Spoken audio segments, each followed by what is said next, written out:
Well, Aravind, it's so good to have you back in Berkeley. Yeah. I feel like the roles are reversed. When you originally showed up to Berkeley, I think it's fair to claim I had achieved more than you had achieved, but now you flipped that. You build a company, Perplexity, that is just at a whole other level, much bigger than any of the companies I've built. Can you tell people, what is Perplexity? What is the product? What can you do with it? So Perplexity is an answer engine, a research assistant, kind of like a research buddy. You go there, you ask any question, you get an instant answer, and you get it like how you would write a research essay. It's backed by sources, and that is pretty much core to my background at Berkeley. You know, first time you write a paper, you learn that you cannot just write whatever you want. You actually have to have some sources at the end of every sentence. Ideally peer-reviewed, trustworthy sources. So we took that principle into an AI chatbot. Instead of just the AI chatbot just responding whatever it wanted, it would actually just go pick relevant sources from the web, summarize it, and give you footnotes. And how would it be if you could converse with something like that? That's essentially what Perplexity started off as. Over time, it evolved into being more an assistive experience where it could call a bunch of tools, not just the web, but write a piece of code, create a piece of chart, pull up data from different data providers, sports, finance, and all these different things, and package all of it into like one assistive chat experience. And now, like, we are getting ready to take a next step, which is we're building a browser, which is called Comet, and it's coming out in 3 to 4 weeks from now, where you'll be able to do tasks on your browser while you're like doing your regular day-to-day work, asking an AI for help to go do stuff for you. Like, oh, like go to LinkedIn and like apply to all the jobs that I would be eligible for, those kind of things.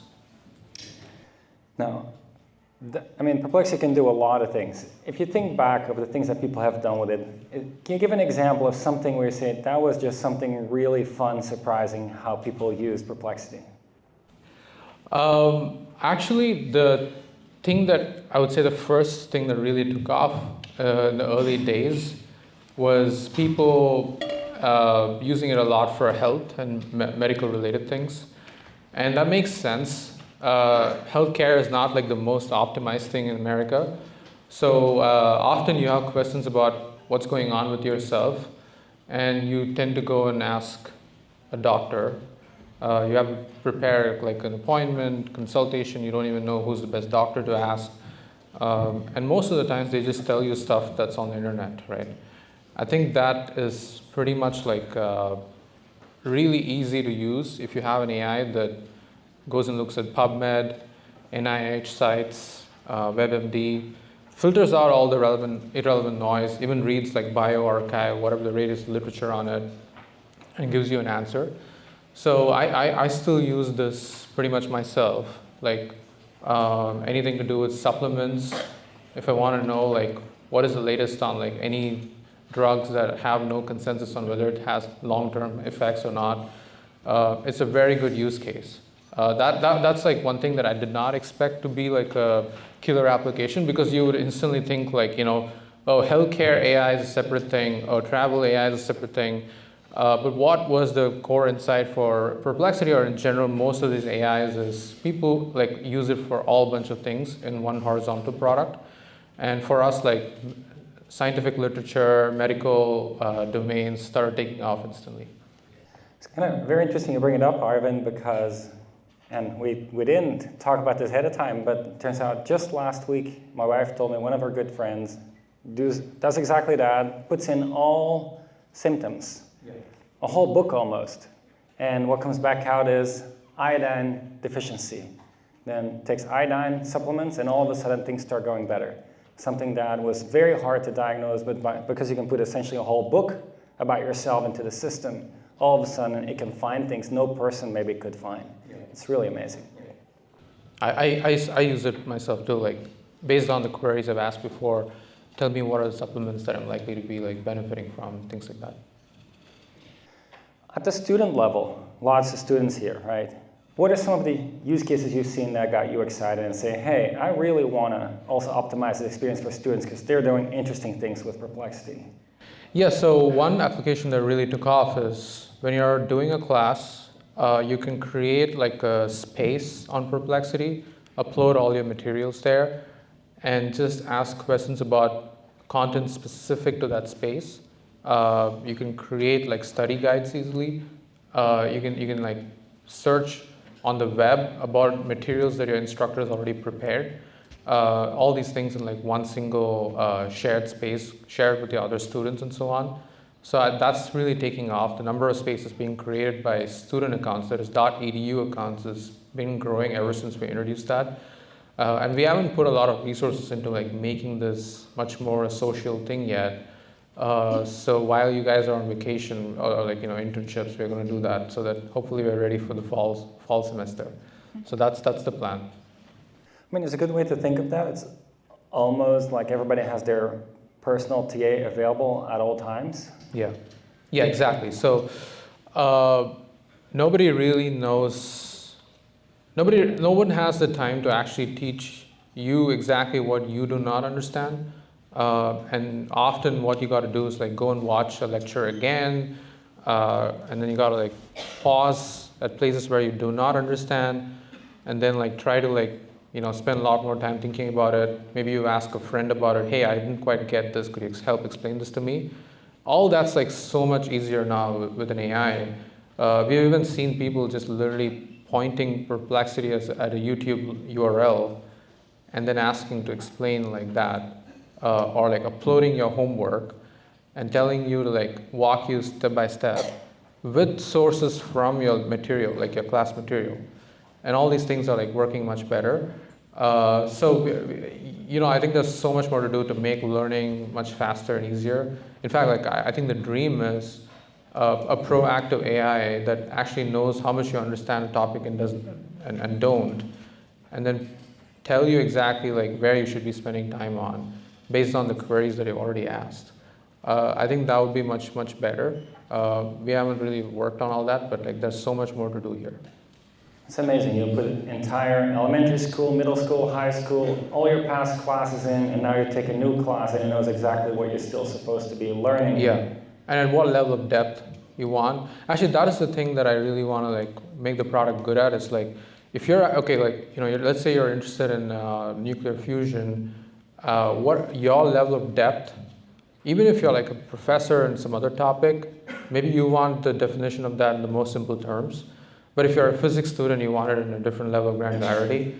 And the products don't really quite get that today, based on your own like background and things like that. So that's where I hope like personalization, memory, and all these things can be incorporated and like making the product a lot better. Not just in terms of how much it remembers you, but also like how it presents the answer to you based on your level of expertise. Now, Aravind, I think one lesson a lot of students here would love to learn from you is how you got into entrepreneurship. Like what got you excited to start Perplexity? Well, I think like, I remember, Peter, when I came here, you were just doing a company at the time. The first semester I was here, they said, okay, Peter is like actually busy, he's taking a sabbatical and doing his own startup. So, and generally my understanding of Berkeley was like, okay, Berkeley is this very academic school. Stanford is the school where people do companies. Like Stanford is this place where people do Google and Cisco and like Yahoo and all that. And Berkeley people get professorships and like, Berkeley people do PhDs and get professorships. That was like at least my level of thinking at that moment. So definitely like seeing like, people like you doing startups, and then there was Databricks. So definitely I got a sense of it, but I was still not sure if Berkeley was very entrepreneurship oriented. But I definitely got excited when, that's starting to read about like how people went from an academic background starting companies, and that motivation to do that myself was there. Studied like Google's founding story a lot actually. In fact, we had like Peter Chen was one of the other students in our lab, and I would always ask him, hey, can you like just do a company with me? And he would know I'm already doing one, so it'd be very difficult to like do one more. So that was always there, but I was never finding the right moment to found one, the right ideas. So I would say like there's a lot of luck involved to start a company. Most people don't get it. There's a tremendous amount of luck involved to make a company succeed, but there's even more things that need to all form and happen at the right place, right moment, to even found one with the right team, right? All of them have to be at the right moment in their life to give it all for a company. The idea needs to be good, the funding needs to come, and the field itself has to be ready for that sort of technological thing to take off.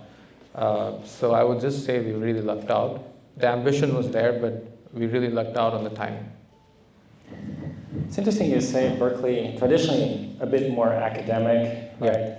But I did always want, like, why can't Berkeley have like a Google-like thing, right? Like, it was always there. Like, why should it only like, because everybody, when I would tell people like, hey, I'm interested in companies, the first question they would ask is like, are you from Stanford?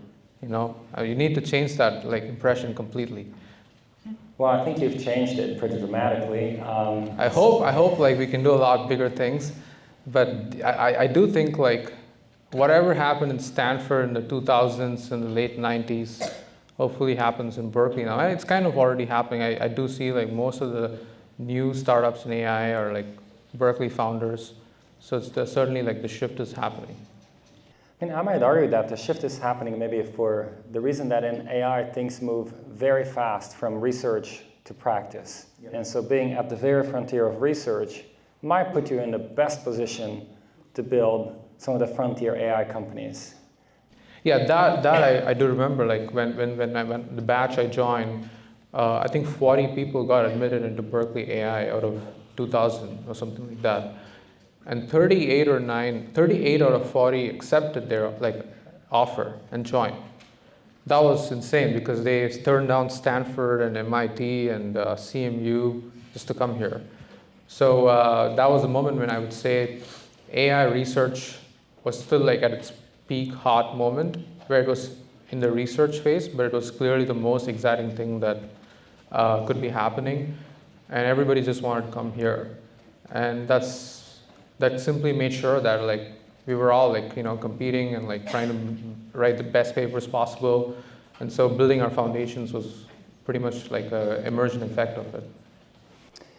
Now, taking a step back from arriving at Berkeley, you grew up in India.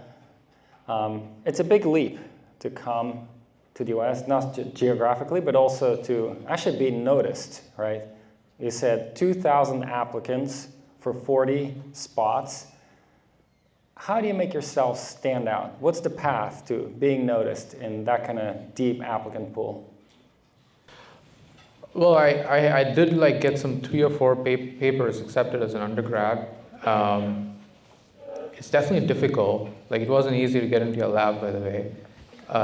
Basically, like all out of the 38 people who accepted, like everybody wanted to be a student. And he said only I have slots for 1 person or 2 people or something like that. So it was pretty hot, high demand thing. I think you can stand out through like, you know, as many publications as possible. You get an undergraduate, that helps. I had an internship with Yoshua Bengio at the time, and he had written a letter, so that definitely helped. But largely like just working on a project and making it a hit and putting the hours. There's no substitute to hard work. And deep learning, like I clearly remember meeting you in Visit Days, and you said, look, I think AI is no longer just about reading papers and having ideas. Like you actually need to take it and like make it work in practice. And the edge lies with the people who are doing that.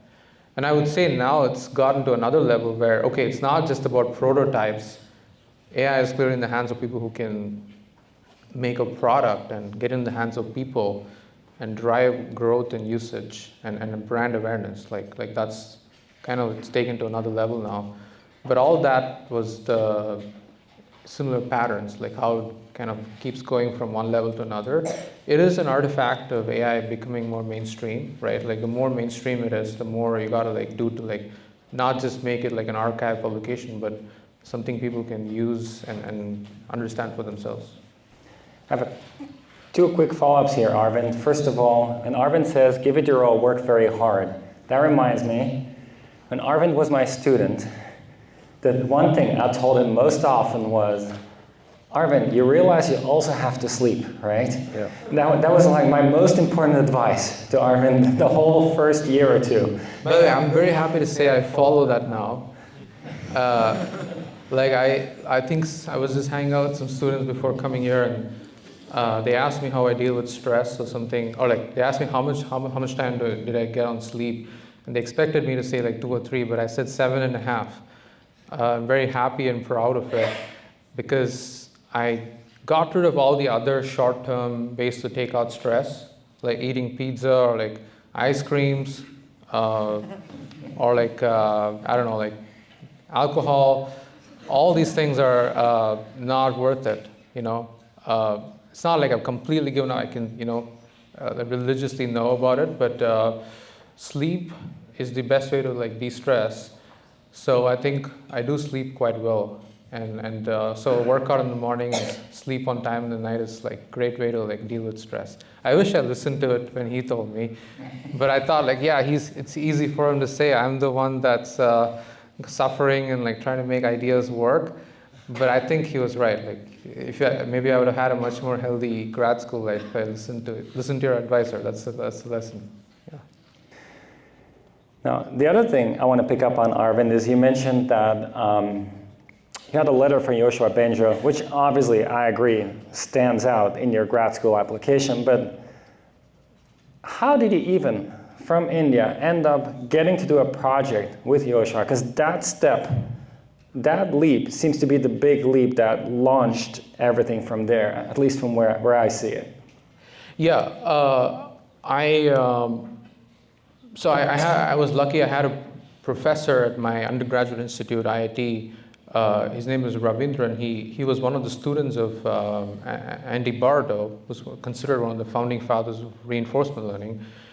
And he happened to be connected to David Silver, who's also one of the celebrated scientists of DeepMind, because they were all in the same lab. And so he had heard about the breakthrough of the DeepMind's DQN, like try to build Atari, like a AI that learned to play Atari games from just the pixels. So he told me about the paper and said, okay, here's the paper. There's the implementation of it in like Torch, and you know you need some GPUs or whatever. So go take it, re-implement it in Python, and then you know figure out a way to do transfer learning. Like try to like take that and like make it work on, like if you know how to play Pong, you should learn how to play Breakout. It's all the paddle and the ball.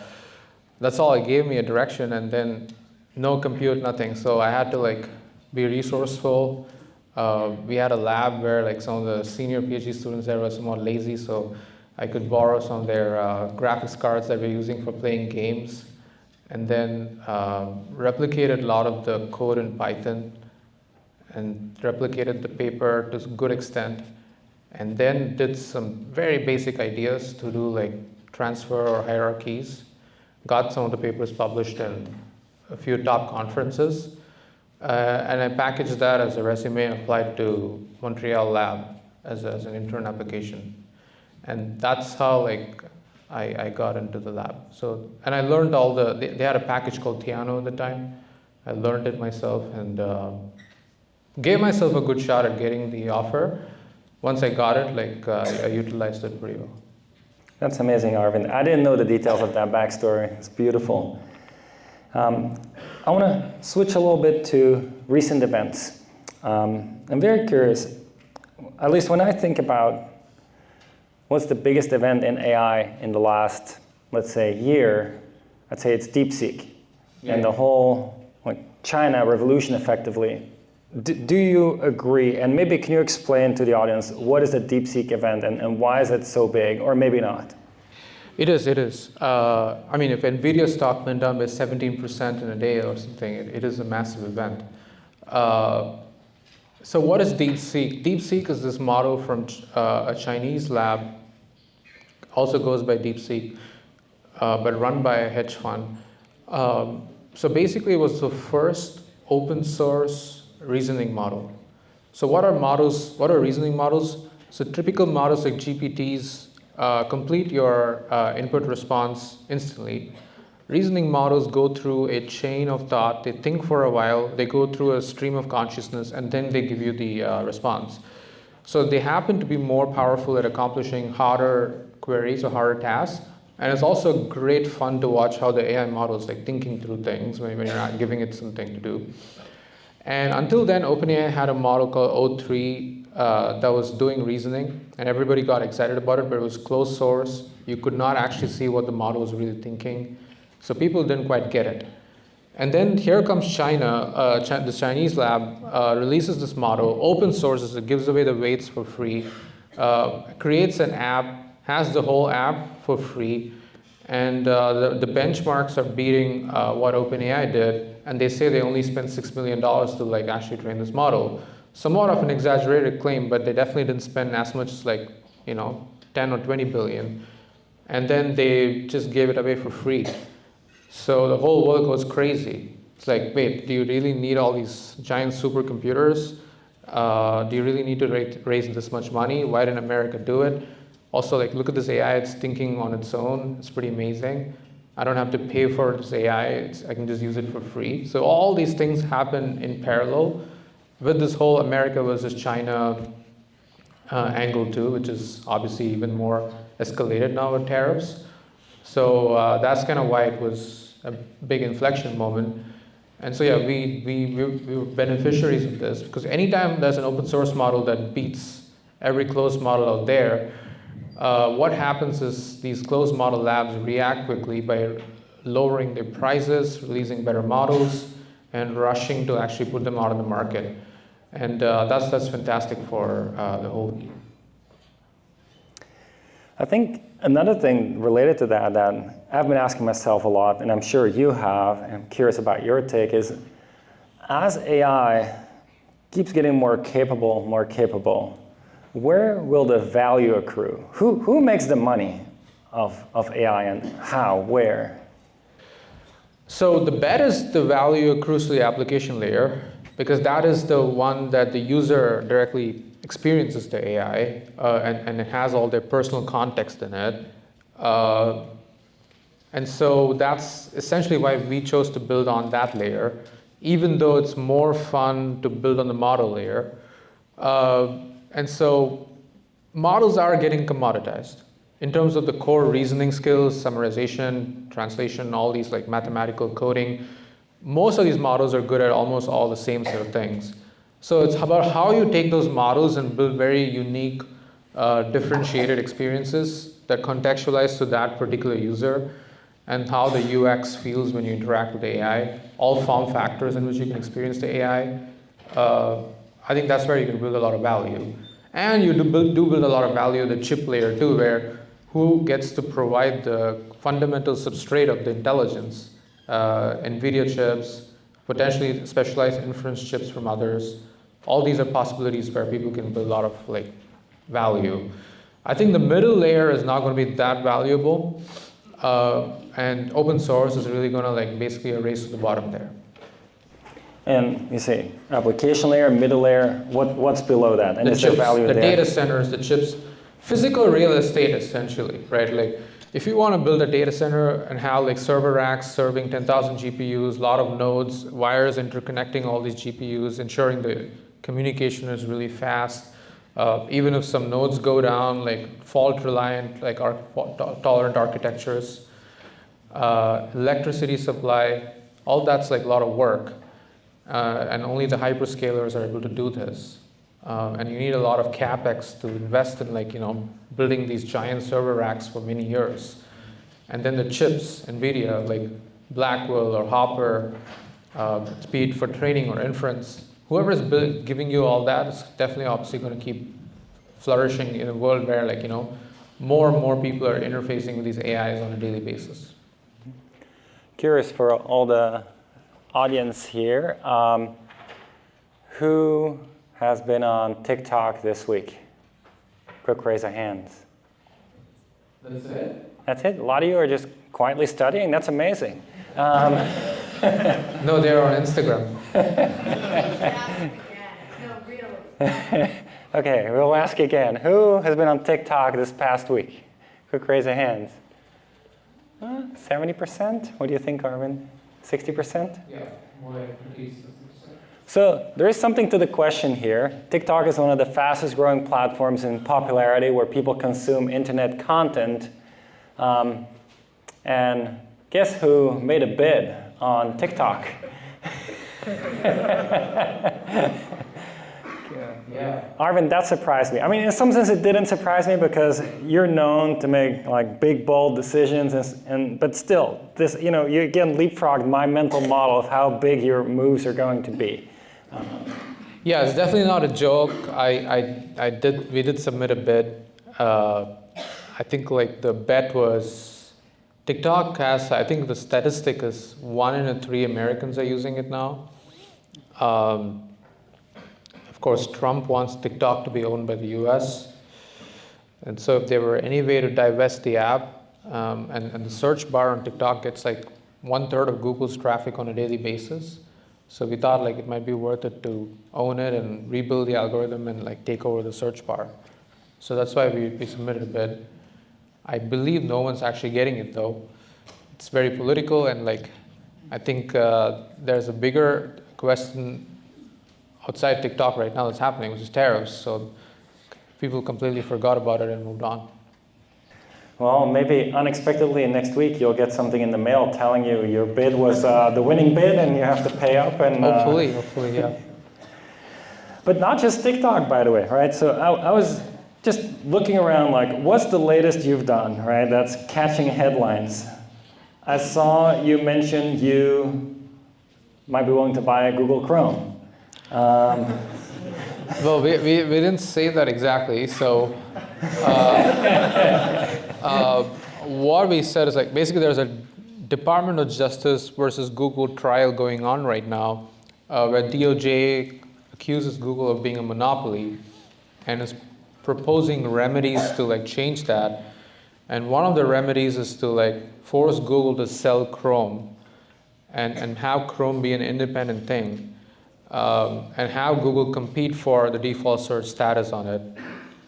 And so in our testimony, we actually argued against it, saying it's better for Chrome to remain in Google because Chrome is quite tied to the open source project of Google called Chromium. And Chromium is the fundamental like repository that's powering other browsers in the market, including Microsoft's Edge, which has the second largest market share. So we felt like it's better the open source project is continued by Google than say something like OpenAI, which is kind of like oxymoron for open source at this point. And OpenAI wanted to buy Chrome.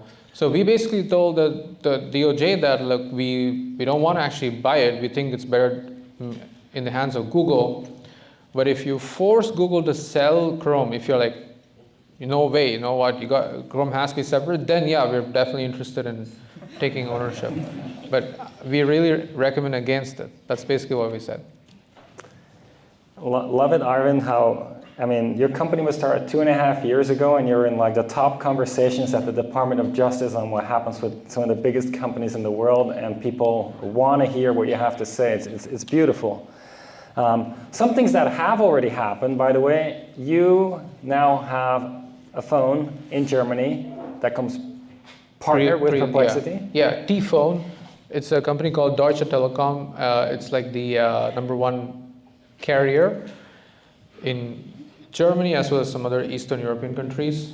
And they're basically making this thing called T-Phone, and like they have Perplexity as the assistant on the lock screen. So you don't even have to go to the app. You can just tap on the assistant and then ask it to do whatever you want. Not just answering questions, but also like booking rides, booking reservations, and all that. So that's how we plan to like be a lot more natively embedded in your life. Now, all that becomes, a lot of it will become voice, I imagine, becomes other languages. Yeah. That's no problem. Good thing in AI is like it kind of works. whatever you do for one language, it kind of works for other languages too. So a lot of the reasoning things, it's not just English. Like if you train the model in a general way, it just kind of works. So yeah, it'll be supportive for German and like all the other European languages that phone plans to support. You also recently announced a partnership with Motorola. Yeah, that was a big one, yeah. Perplexity will come pre-installed on all Motorola phones, which is like 40 million phones a year. So it's not like every 40 million phone buyer is going to become a Perplexity user, but at least we can get some of them to convert into like active users. And so that's like a big deal that usually only gets given to like bigger companies like Google and like Microsoft. So we were the only startup to be part of that. Now, switching gears for a moment, Aravind, at Berkeley, as a PhD student, you were behind, and some of this is during internships also at DeepMind, OpenAI, and so forth. You were behind the first model to show that you can learn from unsupervised data, a vision model that's as good as what you can learn from supervised data. So what that means is supervised data is where people tag the images. Unsupervised means nobody's tagging the images, yet somehow the neural network still learns from that. You showed how reinforcement learning can be dramatically accelerated with the right combination with unsupervised learning with curl. You showed how existing image generative models, flow models, which by the way are becoming very popular again with flow matching, can be much better than anybody thought before. You show that you can combine transformers and convnets into a single architecture, first one to do that in a way that actually worked. You had the first transformer/GPT model, video GPT, for video generation, and the first transformer model for reinforcement learning. So I'm counting here, 1, 2, 3, 4, 5, 6, and these are just 6 of your papers, but these 6 papers, every single one of them, I think any PhD student would sign up to just achieve one of those, and you did 6.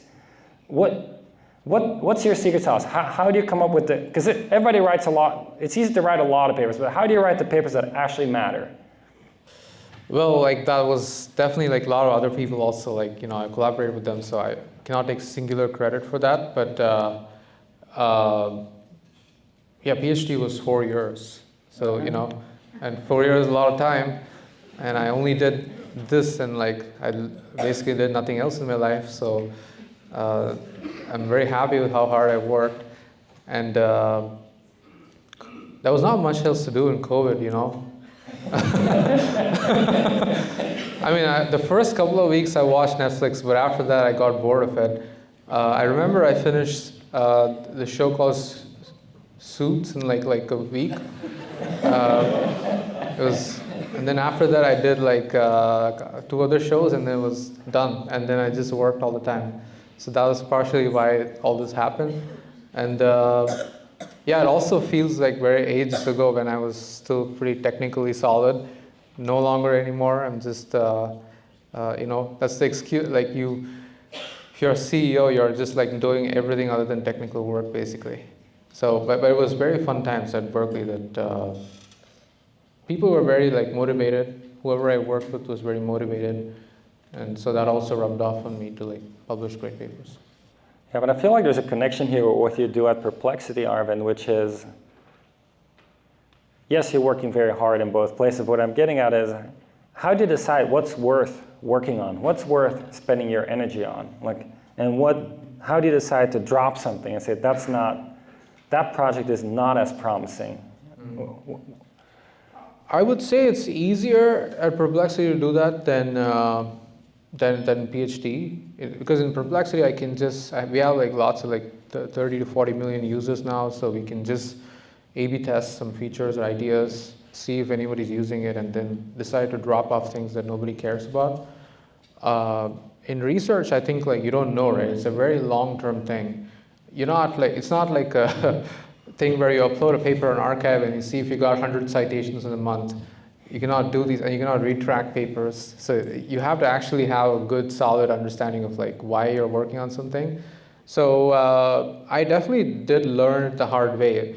at least in the beginning, I thought the more complicated your ideas are, the more respect you'll get in the field because people will think you're smart.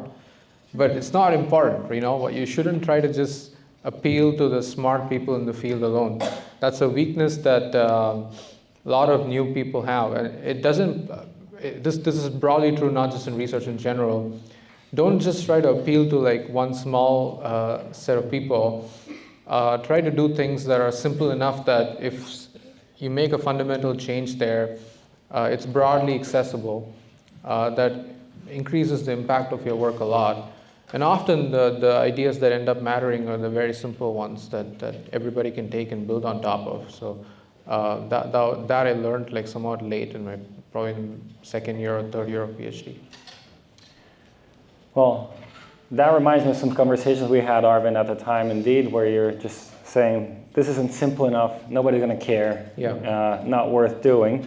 Now, one thing you did also do, on top of everything else, is you taught essentially the first generative AI course here at Berkeley. I wish we called it generative AI, you know. It wasn't a name back then.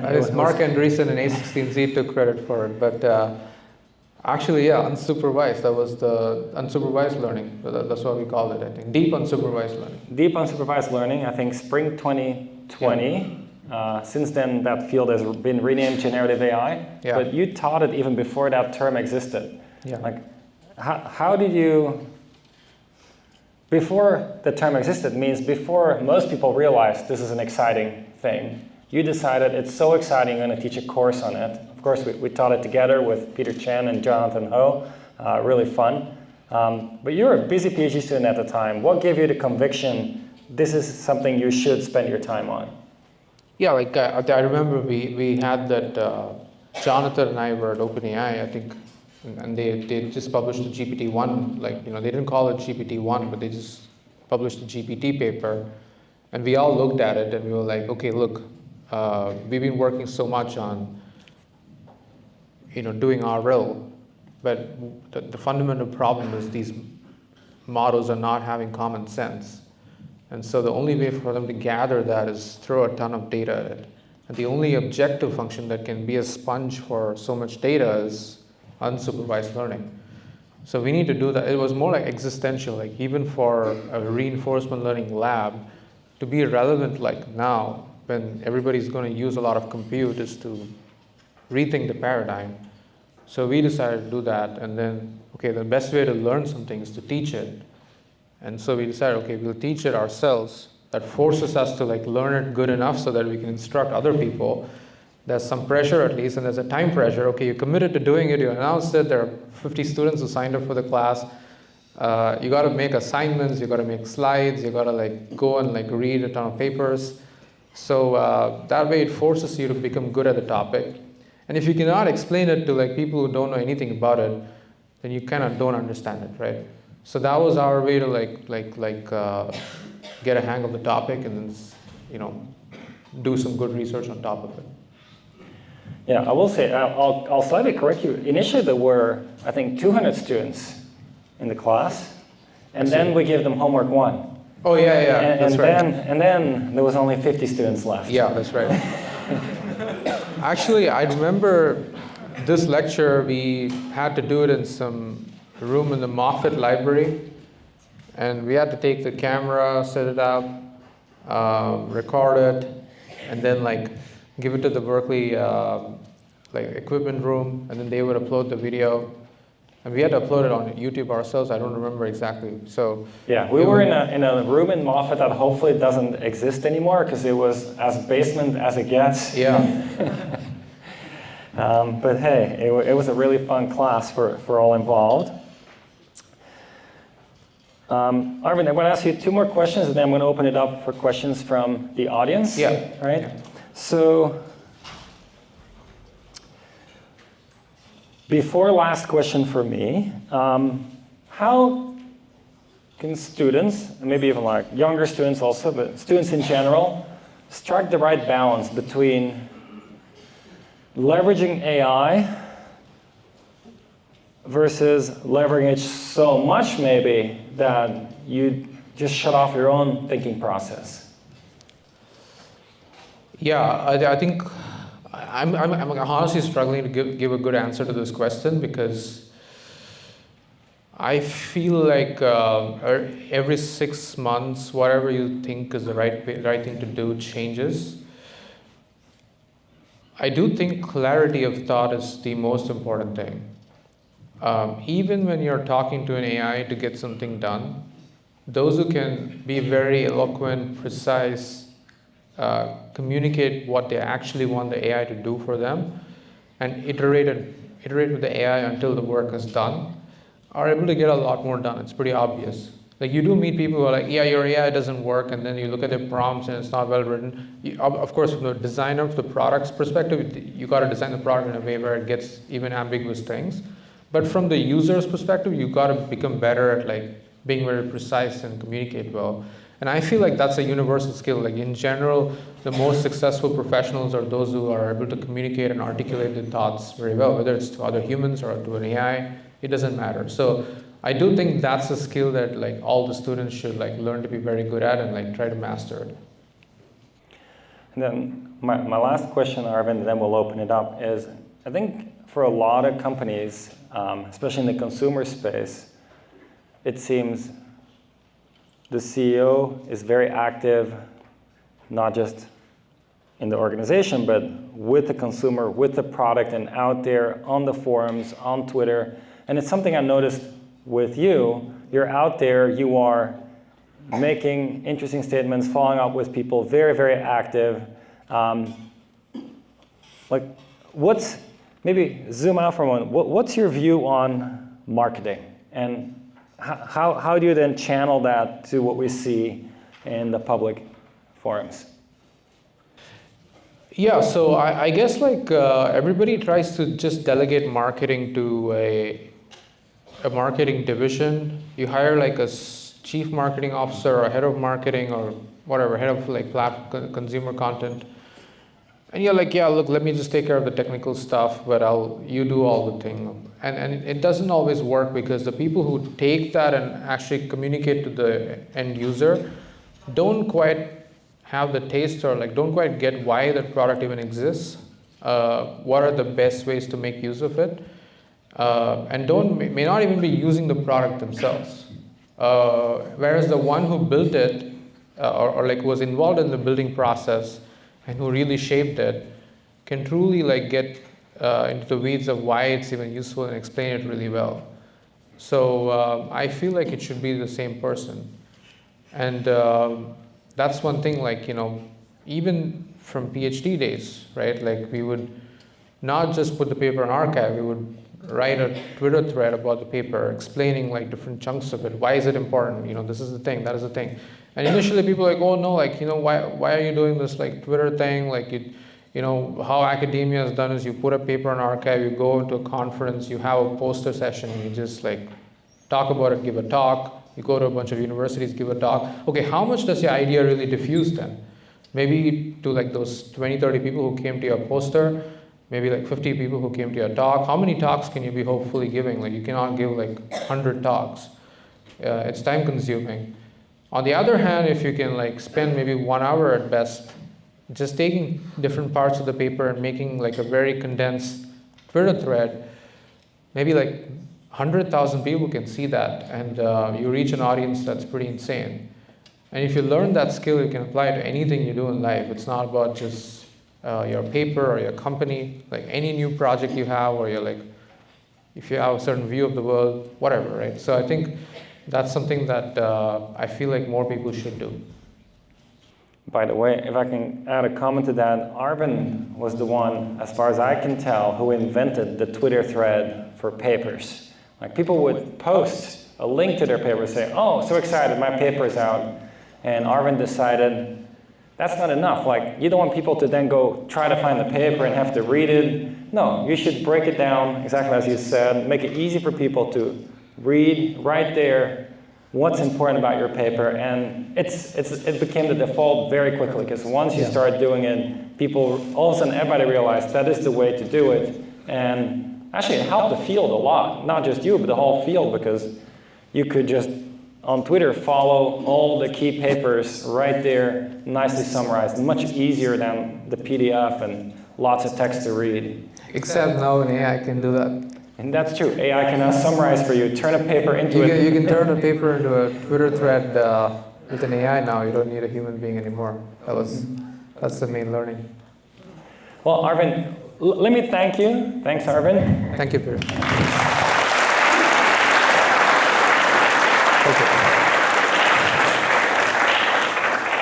Let me check. How do we do the student questions? So what I'd like is, as the students have questions, if they could raise their hand, and then we will use this extremely high-tech vehicle here, and everybody will have an opportunity to speak into this high-tech vehicle. So I think that's what we're going to do. Do we have the smaller?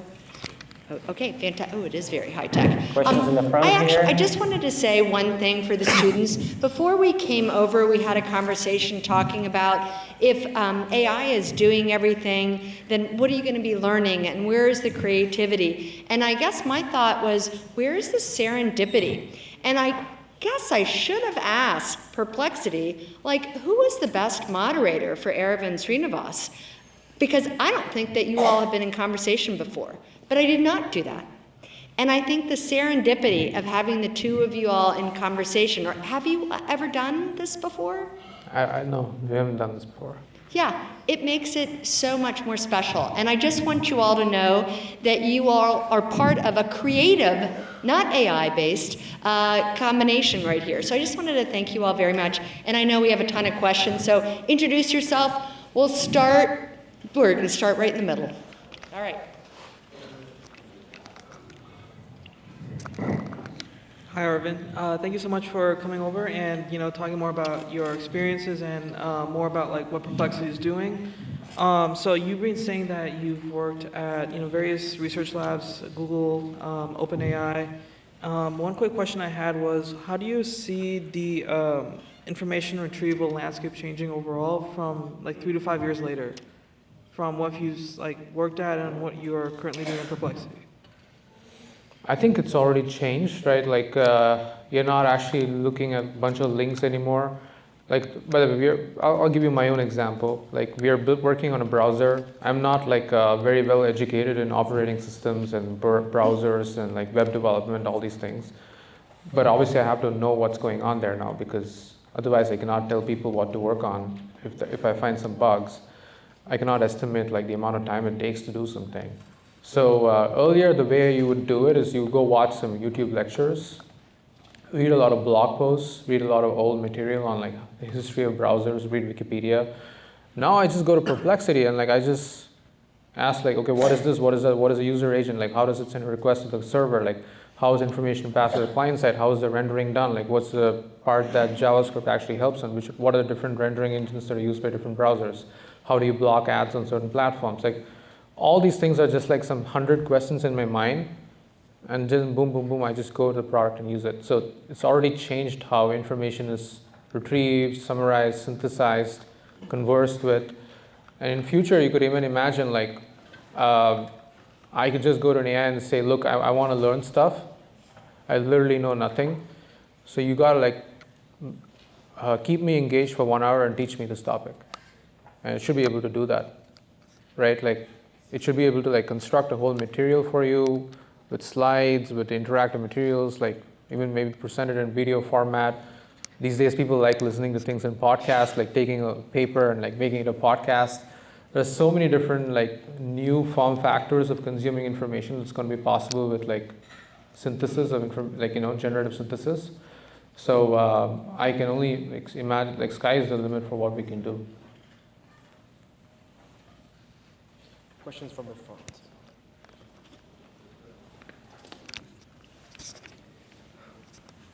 Hi everyone, my name is Aravind and thank you so much for the talk. I had a question, like since you worked in the opening times at the OpenAI and you were working closely with Ilya Sutskever, the great Ilya, what was your experience with him and like how it shaped you further in Perplexity, how it helped you? Yeah, I guess one anecdotal example I would say is, when the internship was happening, I went and told him like 3 ideas or something I had at that moment. I thought they were great, brilliant ideas. And I was waiting for him to say, okay, the cool ideas, like good, you have good ideas or something like that. He said, yeah, all those ideas suck. Very politely, but clearly. And obviously I was upset and said, okay, why are you saying that? Like, what's wrong with these ideas? You know what, like, what is wrong is it's too complicated. And then he takes you to the whiteboard and says, this is the recipe for intelligence. And he draws two circles, one big circle and one smaller circle inside.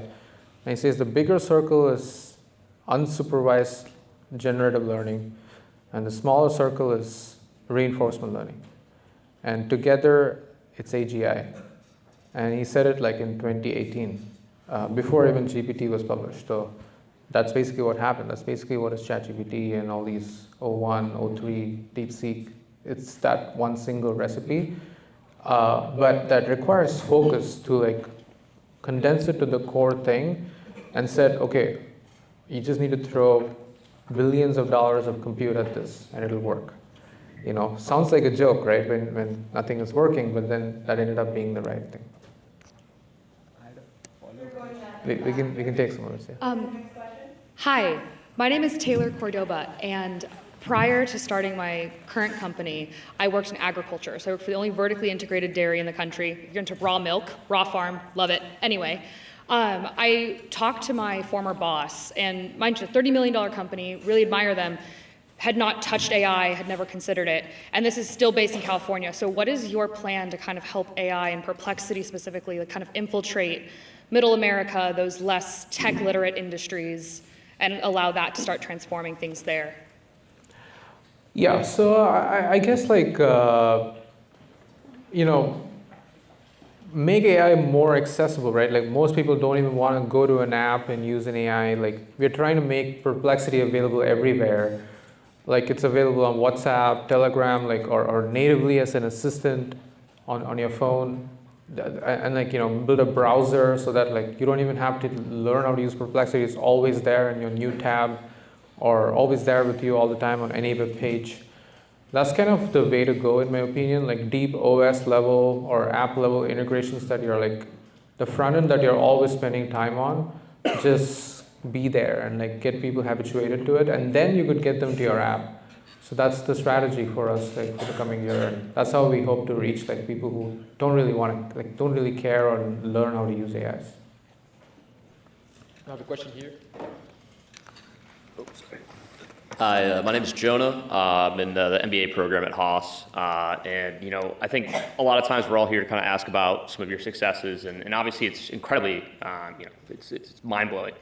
But I'd like you to talk about one of your failures or a time where you were afraid of failing, either with Perplexity or in your past, or you had some kind of doubt, or you were experiencing a setback. And like, how did that kind of failure, what did you learn from it, and how did it kind of help you get to the success later on? Well, where do I start?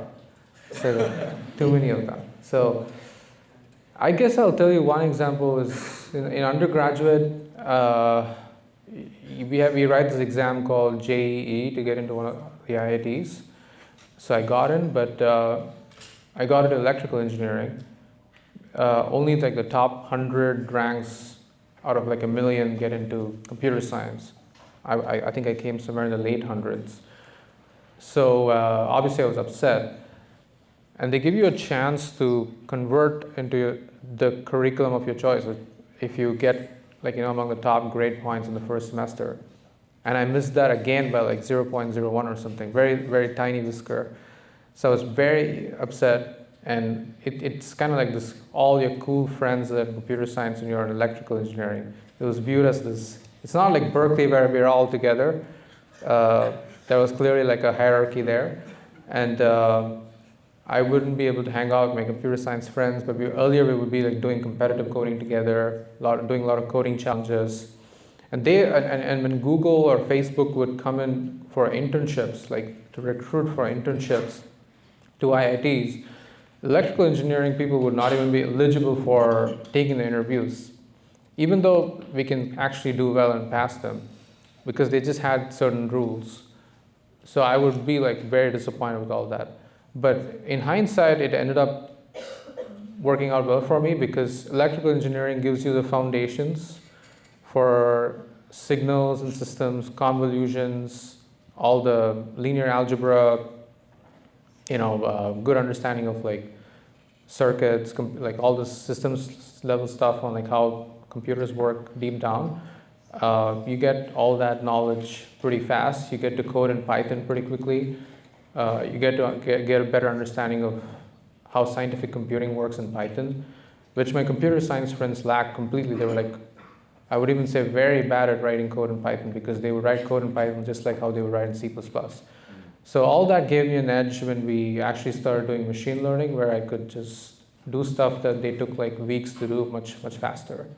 And that ended up working out well for me later. So lesson is like, don't take like any failure too hard. Like that, at that moment, it doesn't feel like you can do it. Like, oh, like my life was spoiled. I'm not even in computer science. I'm not going to get a good job. I'm never going to get a job at Google. They'll reject all my applications. That's how I used to think back then. Wow. I have a question in the back.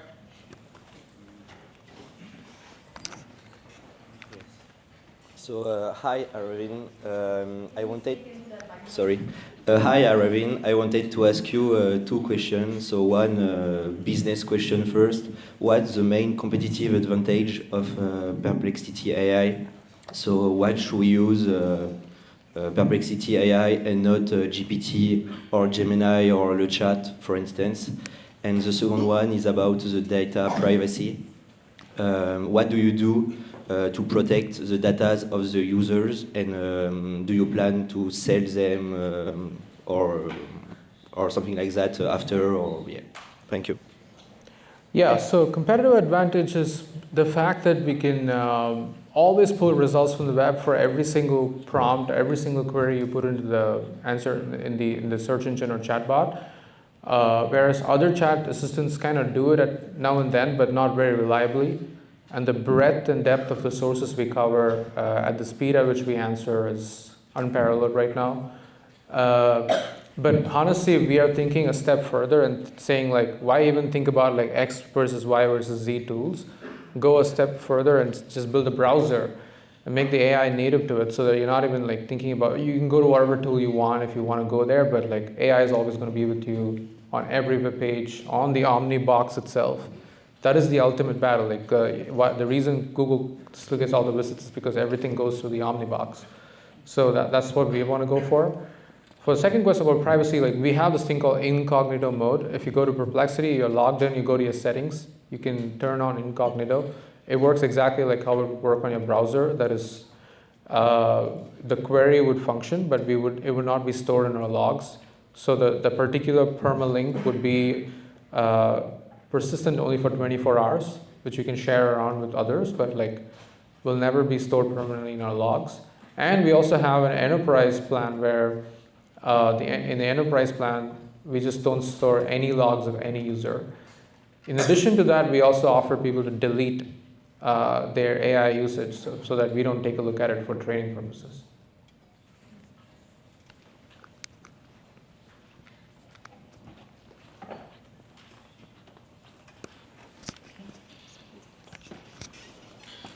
Hello, my name is Rishabh. It was an honor to hear both of you speak.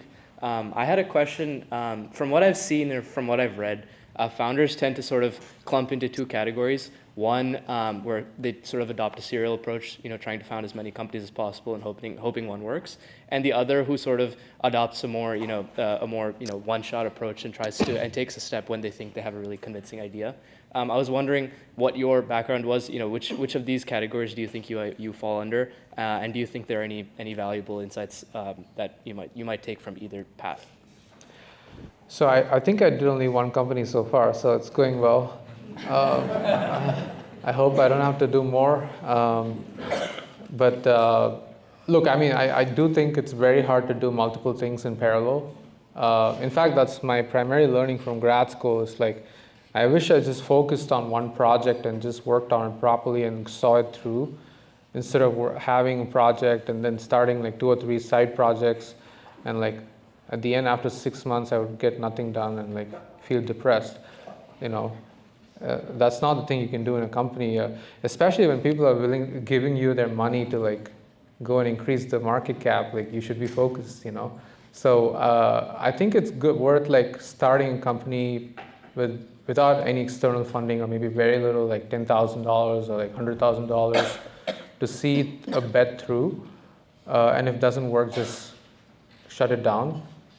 But it's not worth doing this repeatedly, where every 6 months you have a new company, and that's not worth it.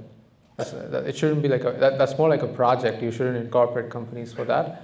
I plan to just see this company through. Like, I think it's a good start, and like, you know, there's definitely like another 10 to 100x opportunity left.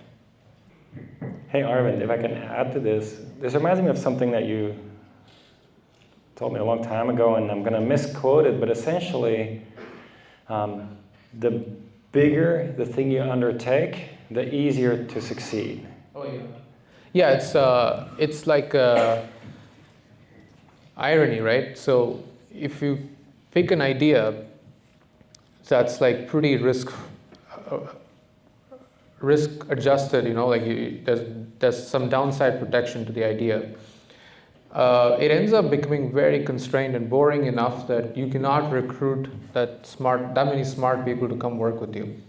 Because they'll be like, look, it all sounds reasonable, but I'm not interested in just making money. I want to like work on really hard problems. And so you don't end up attracting that many like top people. On the other hand, you go and present like a very bold vision. The probability of success is very low, but at least they're interested in taking a shot, because in life, like not everyone gets to have that dopamine of like shooting for the stars.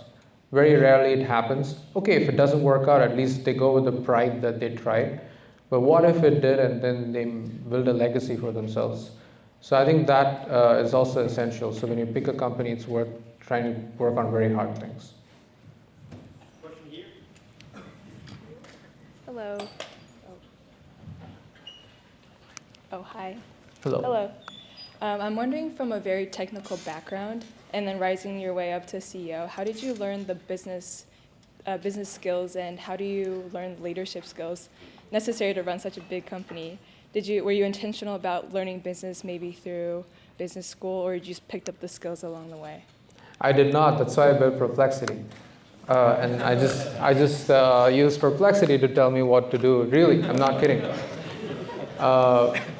I asked Perplexity to tell me what questions to ask in an interview to some person I'm recruiting for a role I have literally zero idea about.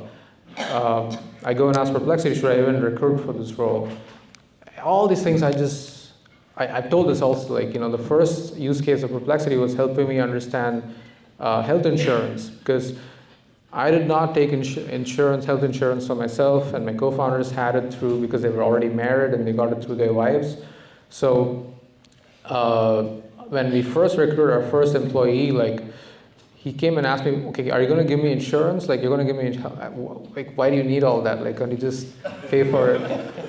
You know, that was the level of my understanding. And then Google obviously didn't give answers to all these questions, and that's how we actually built the first version of the Slack bot of Perplexity, where I could ask all these questions itself. So I wouldn't say I've like learned leadership or business. Like, I don't even know what it means to know business. Like, really, at the end, you know, like, you build a good product, and like, if you get a lot of users, you convert some of the power users to paying users, and then you raise some money of the revenue you make, promising some growth trajectories. You can have an AI look at your dashboards and just make projections and make a pitch deck. It's that easy these days. I'm not overstating any of this, by the way. It really works, and I've tried it. Like, you take an AI, like, give it access to your dashboards and ask it to make some projections for the next 5 years, and give a pretty bold vision of what you want to achieve. And if you have the track record of execution so far, like, it's very easy to raise money. So you don't need to learn business. Our next question here. Hi, I'm Terrence. Because the Perplexity is a really successful AI product. So do you think AI product management is different from the prior internet product management? And if you want to hire a product manager or intern now, what skill or ability would you value the most? I think in the age where AI is doing a lot of things, product managers who have some level of technical depth are very preferred. Especially like if you come up with an idea, like try to like write a prompt yourself and see how it works. You could even prototype it in one of these coding assistants yourself. You could even make mock-up yourself with one of these AIs that can generate like a version of the app. All these things are so much more easy now. So technical PMs, like PMs who kind of understand and get a sense of how to use these models, are very much preferred. And same thing applies for engineering management. That is, engineering managers who are not just allocating tasks, but they have a good sense of like why it matters to the end user and kind of have a taste for the product are very much preferred. Interns are like, always like, just like how any intern stay in the office and work late. That's the universal intern truth, We had a bunch of residents at Perplexity and all of them worked really, really hard and learned a lot during the process. Thank you. Next question here. Hi.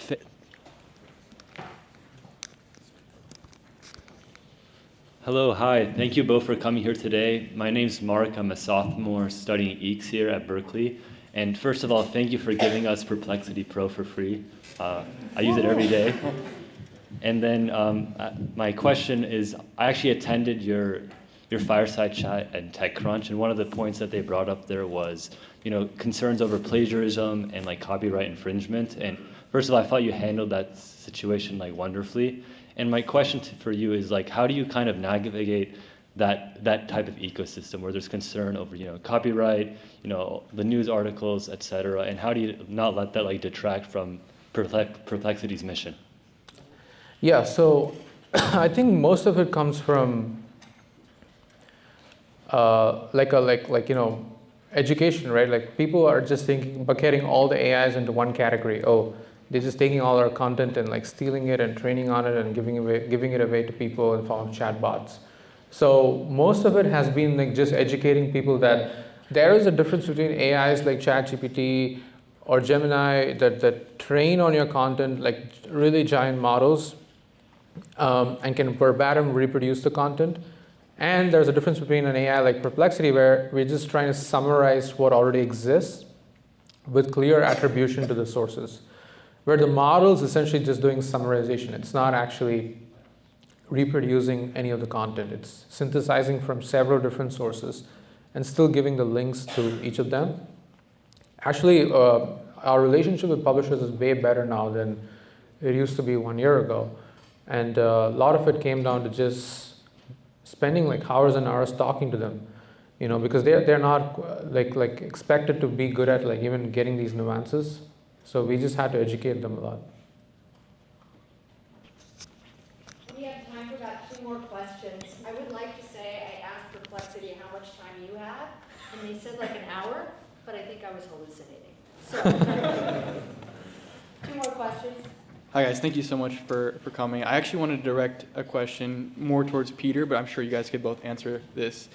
You guys are both at the forefront of unsupervised learning. Right now we're seeing the longer compute times, extended thinking, and deep reasoning. What's something that you guys are seeing that's super exciting? I'm sure you guys are at the forefront of this research, or you have a bunch of friends doing this, that you think is the next big thing, or just some research that's really cool that you see people working on? He's the one doing all the research, so. Okay, I'll give this one a stab. So I think what's changing is the models become more and more capable. I think we're starting to see a shift that we can start seeing applications in the physical world. And the reason that's coming later is because the physical world is less forgiving. A mistake in the physical world is very hard to fix. It takes time, effort, energy. Sometimes it's not even fixable.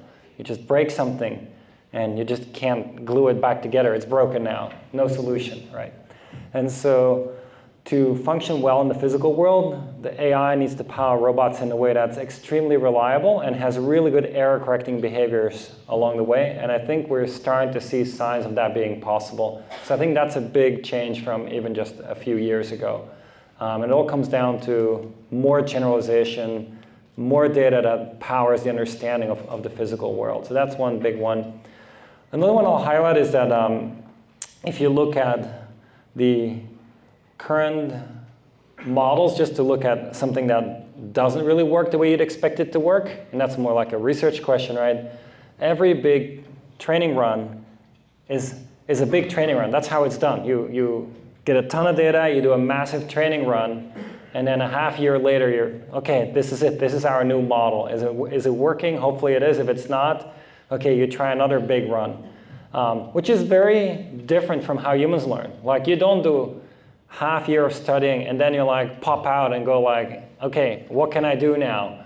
And then you want to learn more. Okay, start again, half year run. And so this continual learning is something that hasn't really existed, but I think hopefully will start to exist with some more research breakthroughs, and that will change a lot, because then it won't be these like phased releases. It'll just be continually, all of the systems will improve with everything that gets put on the internet. It just absorbs it, strictly improves, and keeps going. But that's not possible yet. One more short question. Hello. Hello. Hello, I'm Divjot. I'm an exchange student here, and I had a question about how you deal with competitors that can outspend you and have a much larger user base. Well, there's only one option, which is move faster and ship more things, and it's very intense. I think they're also doing it at a crazy pace, and yeah, so just take harder bets, bigger bets, like the browser that we're going to do. It's going to, so if they want to compete at the browser layer, then they also have to work on all the fundamental things there, which is not as easy as just shipping another feature on your core product. You're building a completely new product, and then keep expanding your own user base. Over time, you don't have to worry too much. But go for the harder bets. I think browser or OS level integration, these are the things where like people stop thinking about like X versus Y versus Z app, because it's just always there right in front of you. We couldn't have asked for a better story for the end of our semester on the right story for the right audience. A huge thank you for both of you. Thank you.